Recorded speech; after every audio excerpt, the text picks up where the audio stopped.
What's going on, everybody? Me and my wife, of course, are big Married at First Sight fans, and we've been watching the show for I don't know how long. But this season has been interesting, and some things have been going on, so I figured I would just take a second to discuss and review some of what's been going on, especially with yesterday's episode, which was crazy. So we're going to go a little bit over all the couples and don't forget to let me know what you think in the comments. You can comment anything you thought about the episode yesterday and the after show. Because to be honest, we stay up to watch the after show. Most of the time, it's better than the actual episode.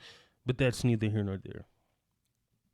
So let's kind of get some of these couples out the way. First of all, Clint and Gina. They'd had a little bit of a stumbling block during the honeymoon, and I give them an A for effort because they're trying to recover. They're trying to still build a dynamic and build a relationship, but I could tell it's still hard for them. So I will give them credit that they are working on it.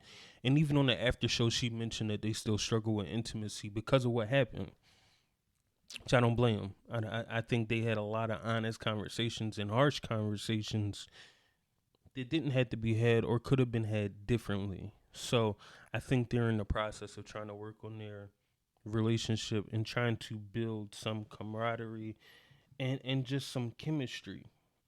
So I do hope that they're able to do that and really see what's there.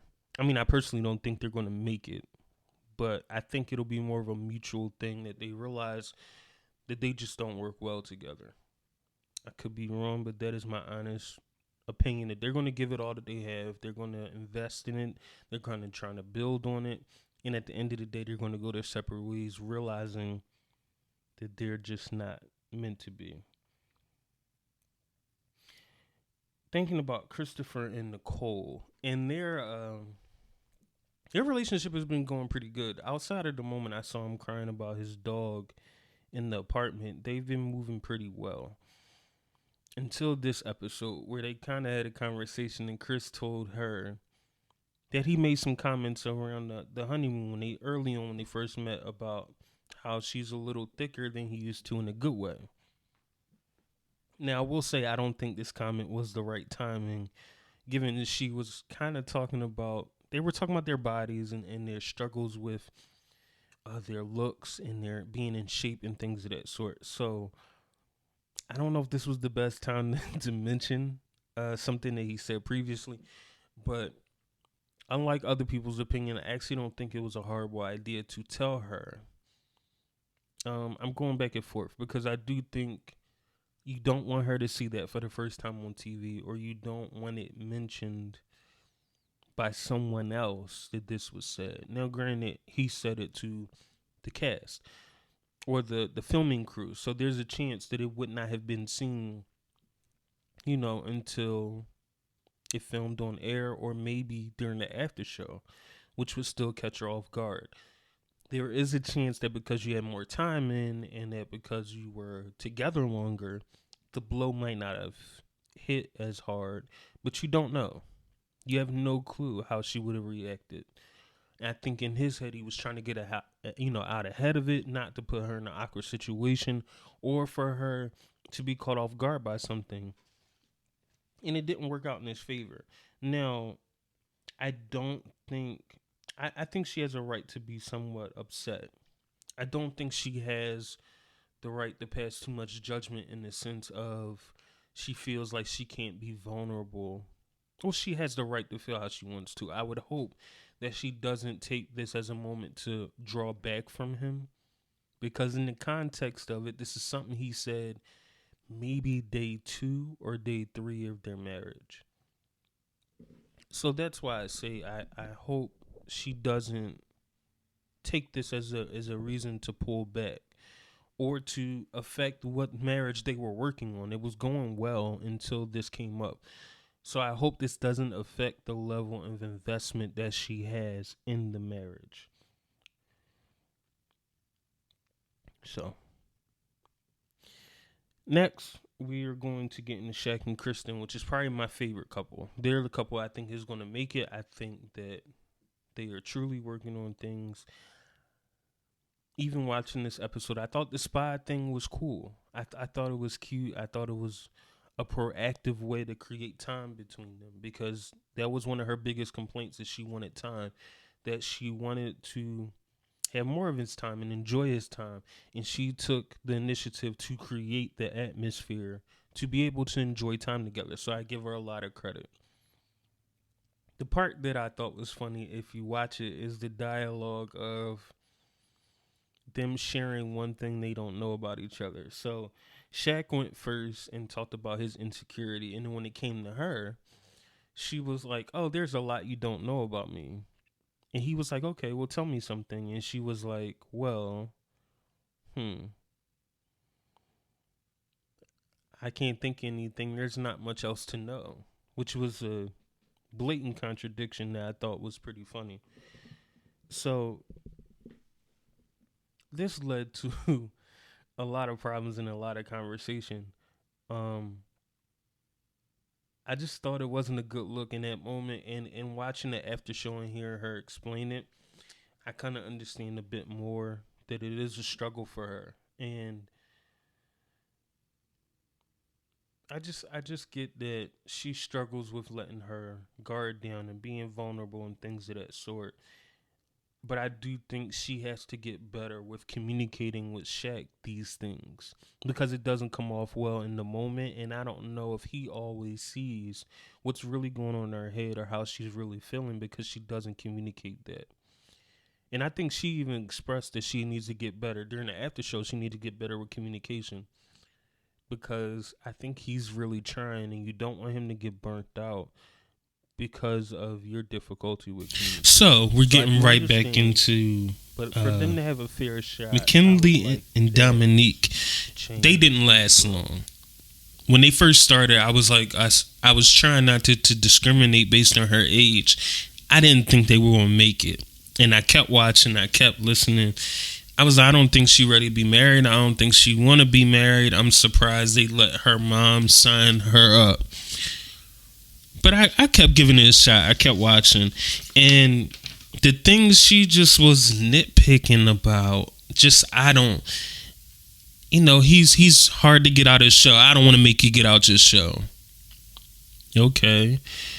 That's fair, but it's not a deal breaker necessarily, is it? So just watching their dynamic and just watching the things she was getting upset about, watching her be mad about him still living with other people.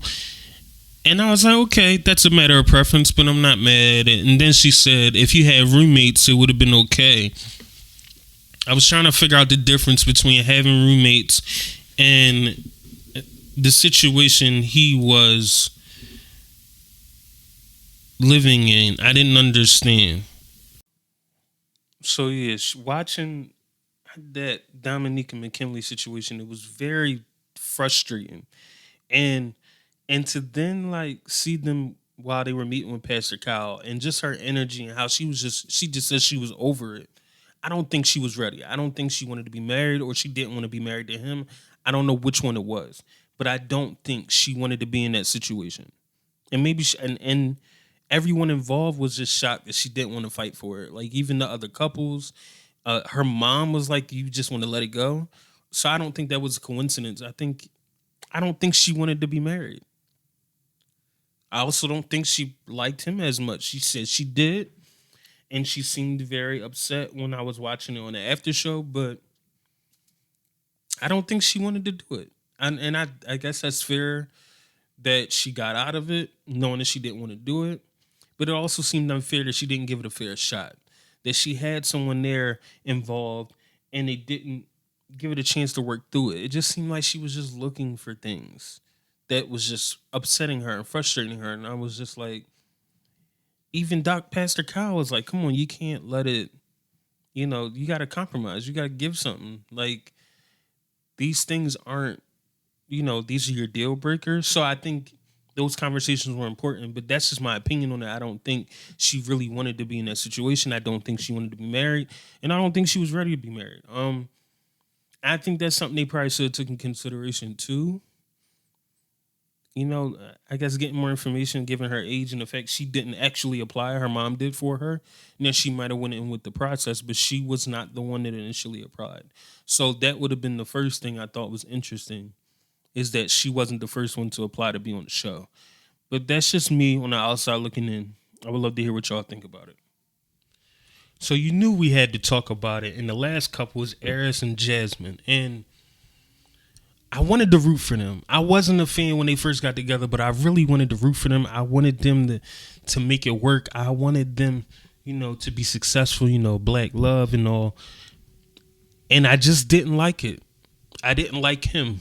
And not that in a bad way. I just didn't like them together in reference to his perspective. Just, it was always something. Like, it was his cousin and, Jasmine not getting along. Then it went to, he's not attracted to her. He's not feeling her in that way. And I'm like, okay, fair enough. But, Pastor Kyle met with him, was like, you got to give it a fair shot. You got to kind of open yourself up to it. And he does seem somewhat guarded in reference to building more of a connection and getting past, the physical stuff and getting out of his head to allow an attraction to bloom.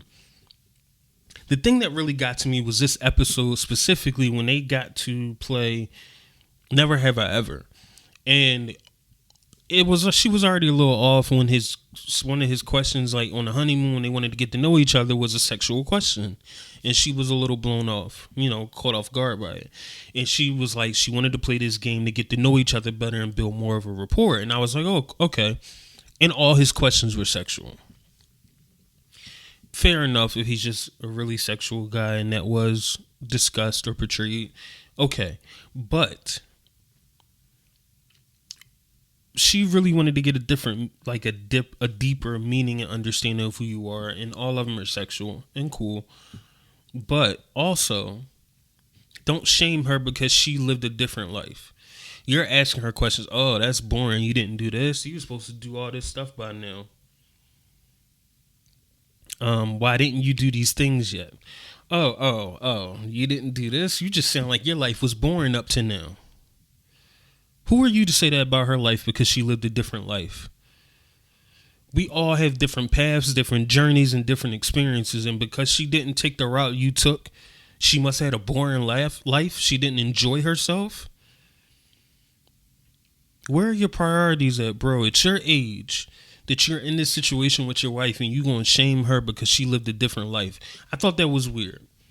I think that's unacceptable that she's really trying to give it her all. And because she's so different in that moment, you're going to criticize her for having a boring and an uneventful life. Yo, you're wild. You got a woman in your life that's actually trying to see what y'all have. And you were grabbing hold to the most superficial, stupid things to prevent y'all from building a good relationship and seeing what it could be. I think that's crazy.